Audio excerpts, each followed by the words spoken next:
Ito yung 3 araw na sasabihin na natin na pinakadakilang araw ng taon, sapagkat dito'y kitang-kita, lutang na lutang, at damang-dama natin ang dakilang pag-ibig ng Diyos na nais ipadama sa atin ng ating Panginoong Hesukristo.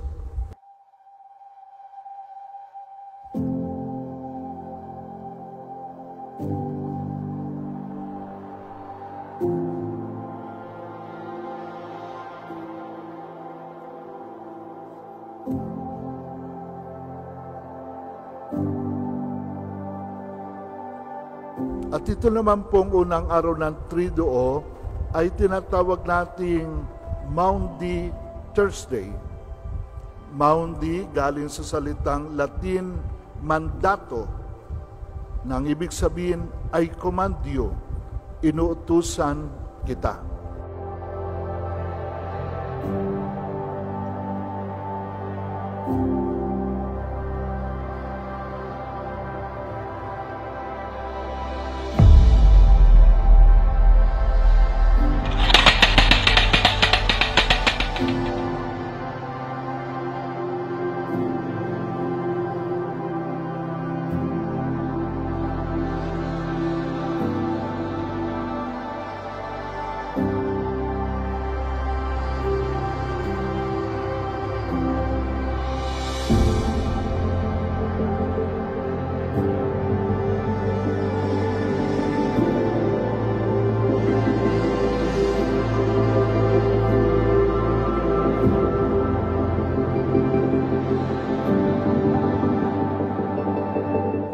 Binubuksan pa lamang natin ang Triduo.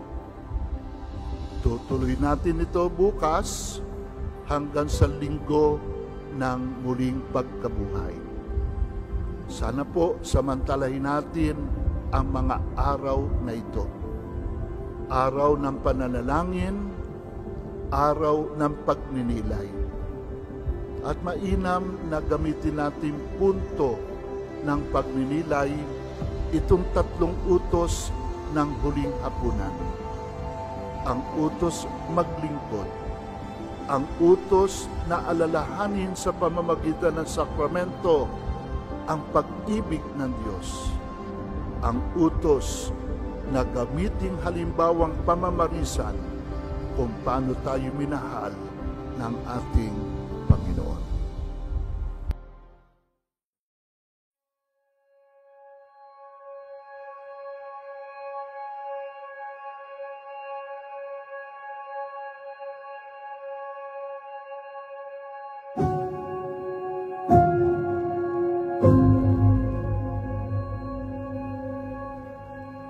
Mga kapatid, tayo ngayon ay nasa 2nd araw na ng Triduo o 3 araw ng pagdiriwang ng ating kaligtasan na ating sinimulan kagabi.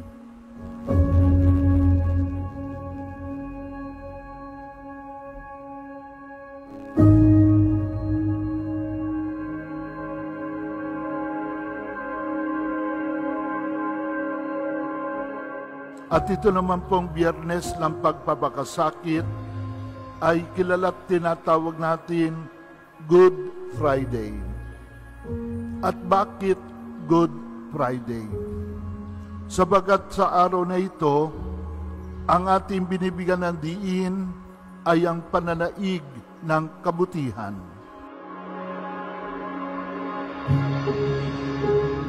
Ang krus ay naging instrumento ng ating kaligtasan. Kaya nga't ang krus sa Biyernes Santo ay ating pinaparangalan. Bakit? Sa kahoy ng krus, iniligtas niya ang sangkatauhan.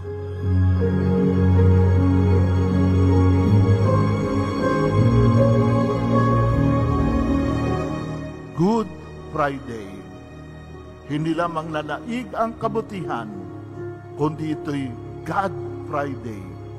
Ang nanaig ay ang kalooban at ang pag-ibig ng Diyos.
malatag ang dilim, di maabot ng tingin itong lagim.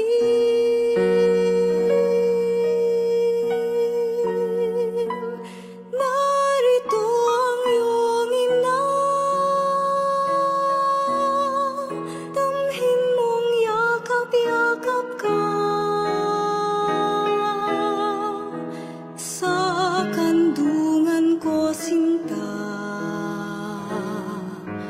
mapanatag ka, sinta.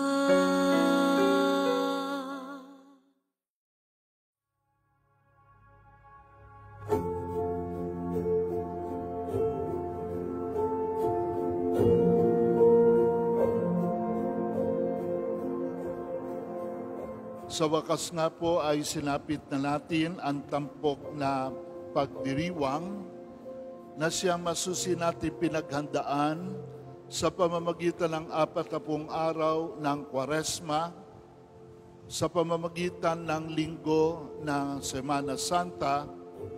Ito ang pinakarurok ng ating 3 araw na pagdiriwang.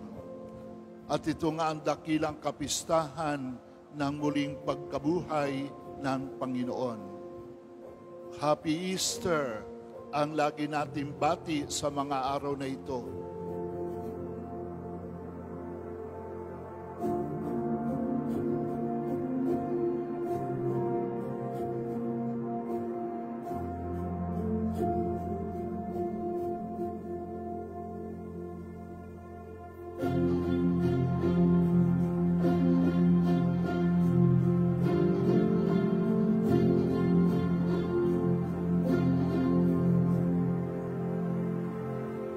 Sa pagdiriwang natin ng Triduum, 2 sakramento ang ating ginugunita. Ang pagsariwa natin sa pagkakatatag ng Eucharistia at ang pagsariwa natin sa pangako ng binyag.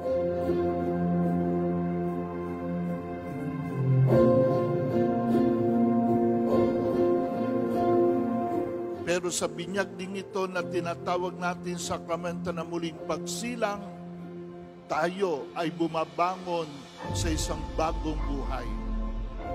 Na bunga ng biyayang nagpapabanal, tayo ay nagiging mga anak ng Diyos.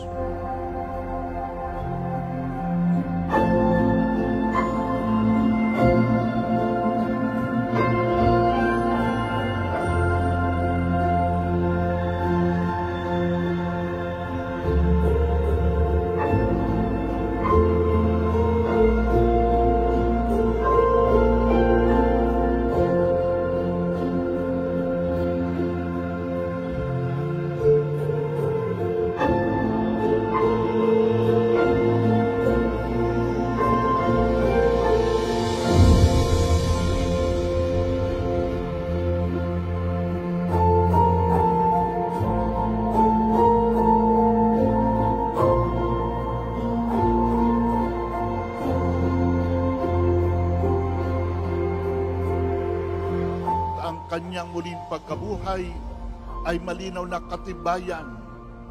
Ang anak ng Diyos, ang Diyos na totoo, dumalaw sa kanyang bayan.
bakit sinasabi natin, Happy Easter, maligayang muling pagkabuhay, sapagkat ito ang maliwanag ng katibayan.